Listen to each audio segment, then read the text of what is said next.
Good evening, Ken at Tortoise Capital with the nightly strategy podcast for July 30th, 2020. Taking a quick look at the daily market health check. Yesterday, we were left with a pretty good feeling, being only 0.5% away from the 10-day high and the 30-day high.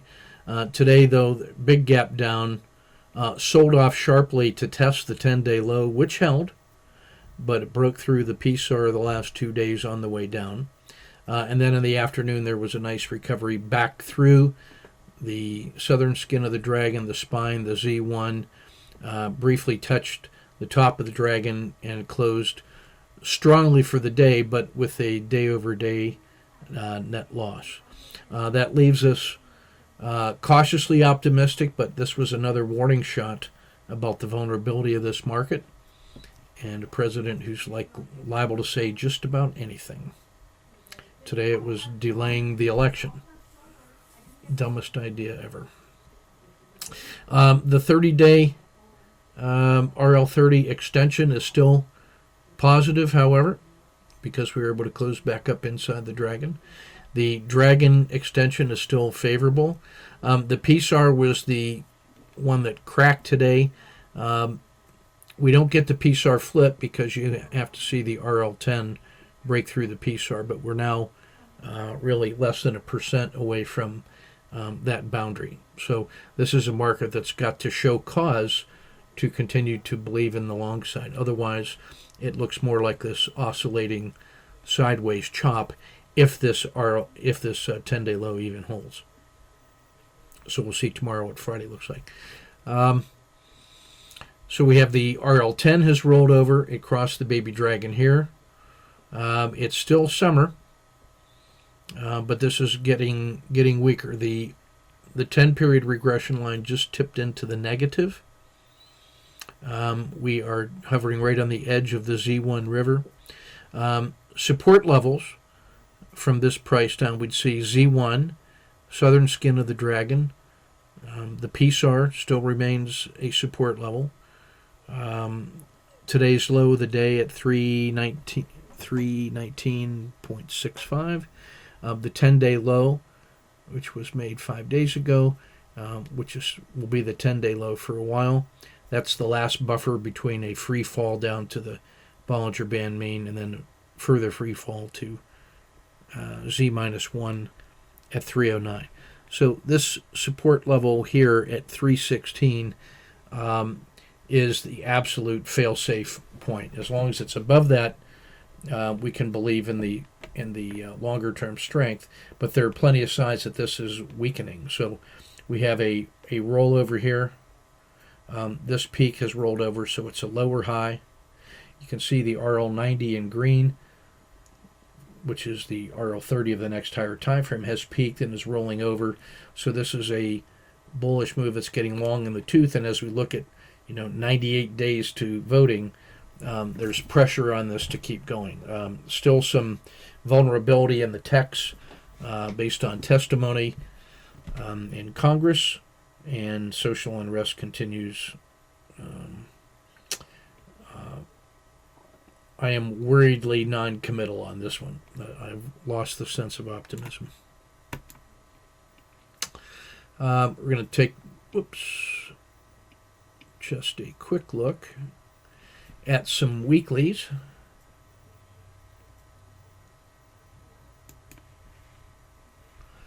And this is us taking a step back, looking at a slightly longer time frame here. So the S&P weekly, so we're looking at 4 different representative samples of different kinds of market. The broad market, the alternative market in treasuries, an emerging market in Brazil. It's not in the U.S., it's not Asia, it's not Europe, but it's still a big, robust economy. And then the strongest of the S&P sectors, the S&P Tech. So the S&P has basically recovered here to that Z1 and everything except that final burst. It's recovered from the point of sell-off. The weekly PSAR is still strong. This support level here is around 316 at the Bollinger Band mean, so that's got to hold. Otherwise, this entire sideways move breaks, and then it comes down to the next support level of Z-1. So 316 becomes really important. Treasuries, on the other hand, once you discount these unbelievable long tails, has really put in a stronger move than the S&P, and is pushing its previous peak here. And so if it can keep breaking through 170 and hold like it did today, then the next Z2 is 180, and that to me is a better play right now than the equities. Tech is showing some weakness. It has to get above this peak, but it's still above Z1, comfortably between Z1 and Z2. This is the engine that's adding the only possible growth to this market. You can see it's recovered all the way past its previous peak and climbed out of the hole. But I feel like this is getting vulnerable, so it's got to hold Z1. If it were to break the weekly low, that's a real bad thing. Brazil has recovered halfway up the stack. It's showing actually a little more strength than the U.S. There was buying pressure, a rebound, but recovery, and in this case the dragon has been a strong support. So it's just at the Bollinger Band mean, whereas the S&P is at Z+1. So this has actually more room to go if they can get their COVID under control.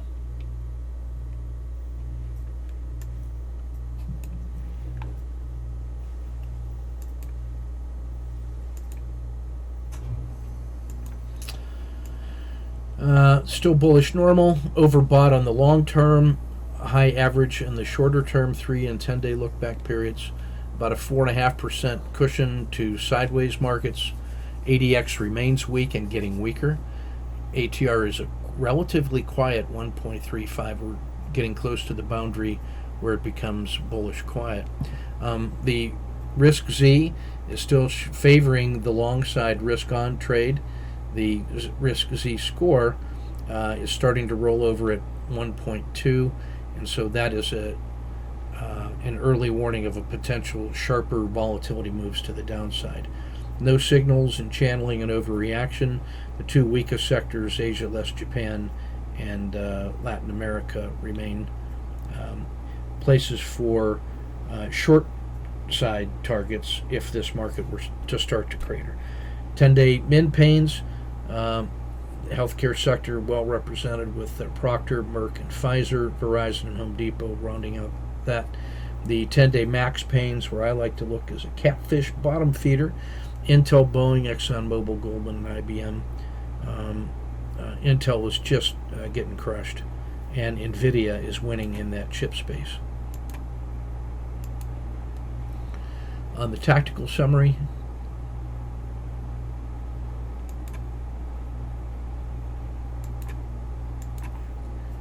a handful of dojis, plenty of 551W candidates here. So there's some very nice auto framer reward to risk ratios. I would play those judiciously with turbo trades first, and then if and only if they close well, hold a piece of that overnight. But this market just feels very vulnerable to me. You can see how Intel and Boeing have just been getting crushed on every time dimension, and ExxonMobil not much better, and the entire energy sector was just getting smashed today. Chevron also getting crushed. But otherwise, Apple, Home Depot, and Procter, big winners today.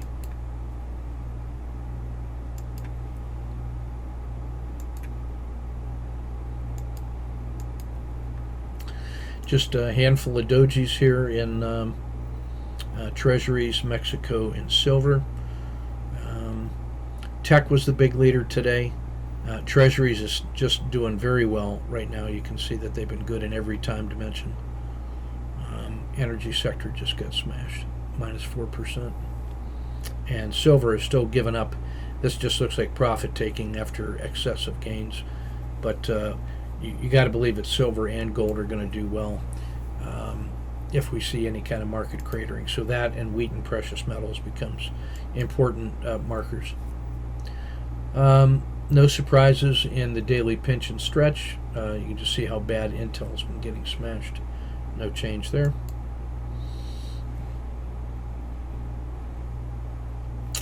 There's your mechanical framing data for symbols that test out better than 2 to 1 on the auto framer, which is a test of the 10-day high using today's range as the standard unit of risk. Top shelf are deeply discounted possible value plays: Intel, General Electric, Johnson & Johnson, which is lagging the rest of the healthcare sector, Home Depot, McDonald's, Procter in the relative strength leader category. Lots of choices on the daily squeeze. I'm looking at Treasuries, Boeing, Walmart, and Goldman Sachs as my usual suspects, and with all the mechanical framing data for one-day pops. Evenly split between summer and fall. Those in the summer are the ones that are holding on to their value the best, but you can see some things have fallen into the winter. These are great candidates for being short, and we exploited Intel today. Still, Apple, Microsoft, Amazon getting ready for earnings reports, and we'll see if they have any legs after this pullback of significant. This looks like significant buying on dip opportunities to me. Lots of things broke today. You see mostly in that energy sector and materials getting smashed. The Dow, Japan, energy, oil, Euro, Asia. Nothing much good there. But the clear winners, Procter & Gamble on every dimension breaking out, and Treasuries just marching right along. Technology recovered, led the way in that midday correction. That rebound off the bottom was led by tech. And that's everything I want to cover from the daily. Some very nice trade work from guys in the chat room. Here's a supported spring crossing, perfect entry, perfect sniper exit on the next crossing of the dragon for 3R in Goldman, just perfectly played.